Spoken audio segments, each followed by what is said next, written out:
নমস্কাৰ বন্ধুসকল so BSNL অৰ্থাৎ ভাৰত সঞ্চাৰ নিগম লিমিটেডৰ ফালৰ পৰা নতুন ভ্যাকেন্সি মুকলি কৰিছে চাওক আপোনালোকে direct recruitment of junior telecom officer telecom in BSNL from open market এটো আপোনালোকৰ ডাইৰেক্ট ৰিক্ৰুটমেন্ট লো হ'ব সো কেনেকৈ এপ্লাই কৰিব কোন সকলে কৰিব পাৰিব সম্পূৰ্ণ জনাই আছো বয়সৰ ক্ষেত্ৰত মিনিমাম 20 বছৰ হ'ব লাগিব ম্যাক্সিমাম 30 বছৰ হৈছে কিন্তু ক্যাটেগৰী ৰিল্যাক্সেশন কিছু লাভ কৰিব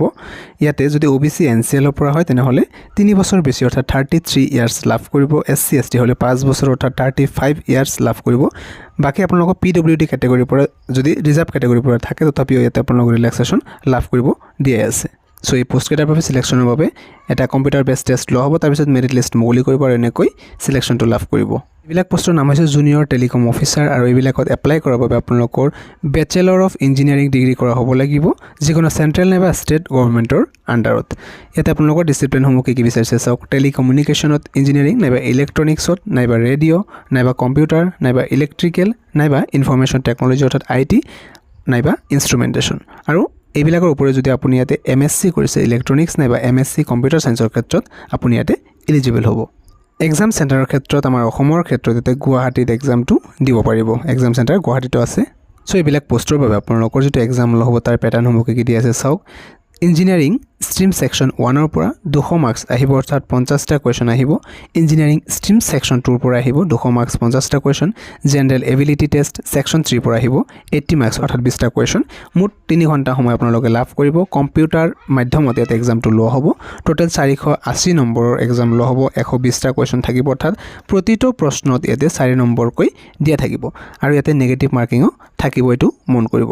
এটা কোৱেশ্চনত কাৰেক্ট হলে 4 নম্বৰ কে লাভ কৰিব আৰু প্ৰতিটো কোৱেশ্চনৰ ৰং এনসাৰৰ বাবে 1 নম্বৰ কে পোৱা নম্বৰৰ পৰা মাইনাস কৰা হ'ব এতিয়া চাওক কিমান নম্বৰ পালে ইয়াতে কোৱালিফাই কৰিব পাৰিব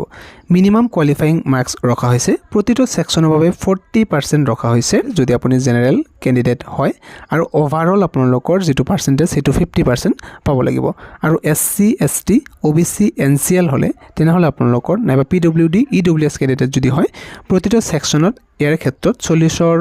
হলনি 35% অৰ্থাৎ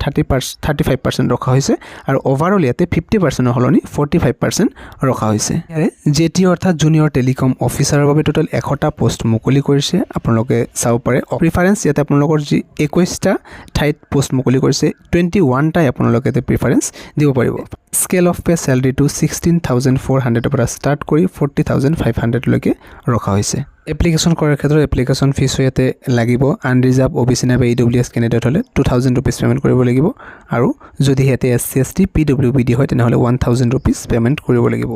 ডকুমেন্টৰ ক্ষেত্ৰত ইয়াতে scan copy of passport size photograph লগতে সিগনেচাৰ লগতে মেট্ৰিকৰ মাৰ্কশিট খন লাগিব ডেট অফ প্ৰুফ হিচাপে ডিগ্ৰী সাৰ্টিফিকেট খন লাগিব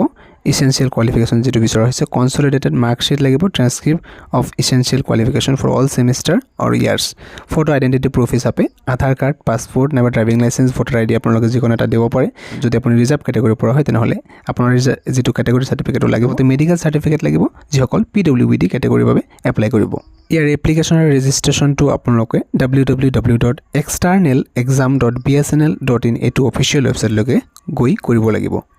ইয়াৰে অনলাইন ৰেজিষ্ট্ৰেচন আৰু এপ্লিকেশন এতিয়ালৈকে স্টাৰ্ট হোৱা নাই এটো স্টাৰ্ট হ'ব আপোনালোকৰ 4 জুন তাৰিখৰ পৰা আৰু লগতে ইয়াৰ এপ্লিকেশনটো চলিব জুলাইৰ 4 তাৰিখলৈকে লগতে ইয়াৰ যেটো কম্পিউটাৰ বেস টেষ্ট লোৱা হ'ব হেটো আপোনালোকৰ আগষ্ট মাহত লোৱা হ'ব বুলি টেন্টেটিভলি ৰখা হৈছে ইয়াৰে ফুল নোটিফিকেশনৰ লিংক টু ডেসক্ৰিপচনত দিয়া আছে এতিয়া নিশ্চয়কৈ চেক কৰিব যিসকল এলিজিবল আৰু যদি ইন্টাৰেস্টেড হয় নিশ্চয়কৈ এপ্লাইটো কৰিব পাৰিব আৰু যদি কিবা আপোনালোকৰ ডাউট আছে কমেন্টত নিশ্চয়কৈ জনাব গতিকে ভিডিওটো এখিনি আছিল নিশ্চয়কৈ লাইক এটা কৰি ৰাখিব প্ৰথমবাৰৰ বাবে আহিলে আগন্তুক ইনফৰমেশন পাই থাকিবলৈ সাবস্ক্ৰাইব কৰি কাষত থকা বেল আইকনটো প্ৰেছ কৰি ৰাখিব পুনৰ লগ পাম নতুন ভিডিওৰ মাজলৈ এতিয়ালৈ সামৰিছো ধন্যবাদ